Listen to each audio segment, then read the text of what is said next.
Merci. Ok. Voilà, donc je vais tâcher de vous parler de kératocone aigu. Là-bas. Voilà. Donc le kératocone aigu, vous savez que ça correspond à un œdème stromal aigu. C'est assez rare puisque ça correspond à environ 2% des patients kératoconiques, avec un âge de survenue moyen d'environ 25 ans, très souvent lié à un frottement intempestif et un terrain atopique. Donc pendant longtemps, on a associé cela à une rupture de la membrane de Descemet, et on s'aperçoit plus récemment avec l'individualisation de la couche de Dua qu'on a également une atteinte du stroma postérieur, et notamment de ces 15 microns les plus postérieurs. Ça a été confirmé d'ailleurs récemment par l'équipe de Mélès. Et donc, si on laisse les choses un peu faire comme on avait tendance encore à le faire il y a quelques années, il y a une évolution cicatricielle qui va apparaître en quelques mois et qui bien souvent va être résolutive avec la réalisation d'une kératoplastie transfixiante. Donc divers traitements ont été proposés. Je vous passe les traitements conventionnels qui sont plus trop d'actualité. Une des premières choses qu'on a essayé de faire, ça a été d'injecter de l'air, puis du SF6, du C2F8, de manière à essayer de replaquer la membrane de Descemet sur le stroma, avec des résultats qui étaient pour le moins, on va dire, satisfaisants, mais incomplets. L'idée étant voilà, de tamponner la Descemet. Diapo suivante. Ça. Voilà. Et ce qui a conduit l'équipe de Marc Muren à proposer un nouveau traitement, à savoir l'utilisation de sutures prédesmétiques dont le but était vraiment de rapprocher les bords de la rupture. Et donc là, vous voyez que après une réalisation de 3 points prédesmétiques, on a déjà une nette résorption de l'œdème à J1. Donc il y a eu pas mal de publications depuis qui ont suivi. Je vous montre juste un petit film chirurgical, une petite injection d'air en chambre antérieure de manière à bien visualiser la rupture desmétique qu'on va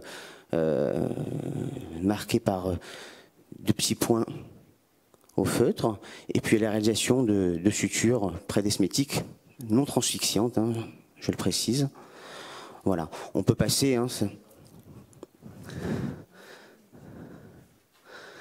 voilà, diapo suivante. Voilà, donc vous voyez un résultat assez satisfaisant des J1 avec une nette résorption de l'œdème, ce qui est corroboré par l'étude qui a été réalisée avec une nette résorption de la pachymétrie centrale.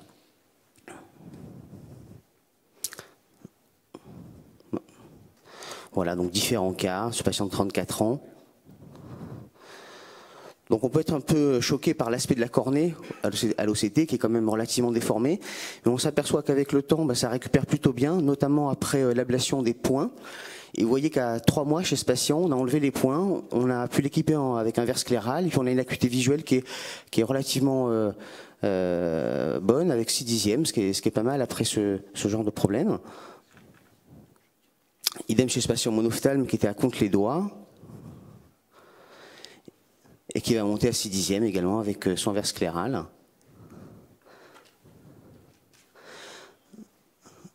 Voilà, encore un autre cas.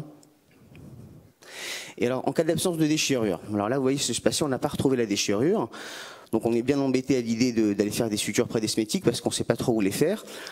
Et ben, dans ce cas-là, on peut essayer de réaliser une compression cornéenne avec un haubanage. Alors, diapo suivante, s'il vous plaît.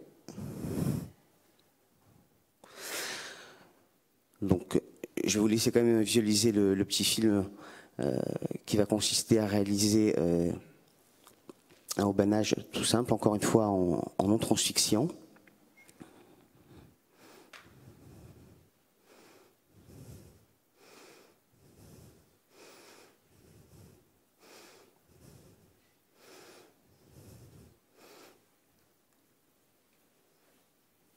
Voilà, on peut passer. Vous avez compris le principe et vous retrouvez sur l'image de droite l'aspect qu'on veut obtenir, c'est-à-dire une vraie compression en regard de l'œdème. Et puis on note quand même d'ores et déjà une nette régression de l'œdème avec une acuité visuelle qu'on arrive encore une fois à monter à 4/10 avec l'utilisation d'un verre scléral. Des suites opératoires assez simples une fois qu'on a enlevé le haubanage. Et puis une autre technique qui a été présentée il y a 2 ans maintenant dans Cornea par Bachmann, qui consiste à faire un petit patch type mini-DIMEC où on va trépaner un greffon standard d'environ 8 à 9 mm et puis sur ce greffon on va retrépaner les 4 à 5 mm centraux de manière à faire vraiment un petit patch avec des résultats qui sont encore une fois bons, mais qui sont quand même beaucoup plus compliqués que de mettre en place quelques points et qui coûtent pas grand-chose. En conclusion, voilà, je vous dirais que maintenant, il faut proposer un traitement à ces patients qui présentent un kératocone aigu, que ce soit du gaz pour le plus simple, des sutures compressives, des sutures et du gaz, pourquoi pas. Pas hésiter à utiliser des lentilles sclérales, c'est pour ça qu'il faut avoir un bon contactologue, parce que c'est pas toujours aussi simple. Mini-DIMEC, pourquoi pas. Et voilà, pas laisser ces patients comme ça. Voilà. Merci. Est-ce qu'il y a des questions? Alors, je crois que c'est vraiment très important de traiter les e-drops, ça fonctionne très bien. Et ce qui est aussi très intéressant, c'est qu'après l'évolution de l'e-drops, on voit la kératométrie diminuer. C'est un des effets de l'e-drops, c'est que la cicatrice va aplatir la cornée, un petit peu comme si elle avait été cross-linkée. Carole? Oui, juste les points au départ, vous les prévoyez perforants ou pas perforants? Et vous êtes sûr que vous êtes non perforant? En opératoire, vous avez l'OCT pour vérifier? Parce que honnêtement, dans l'œdème cornéen qui est si important, parce que vous le faites en phase aiguë, c'est quand même difficile de savoir exactement où on est. Après, c'est pas grave de faire des points perforants. À mon avis, c'est pas très grave. Mais voilà, c'est juste pour savoir ce que vous souhaitiez. D'accord. L'OCT est très utile. Nous, on les fait tous sous OCT. C'est vraiment très intéressant. Bien, donc on va passer à la communication suivante. Olivier Frisan, on continue sur le kératocone.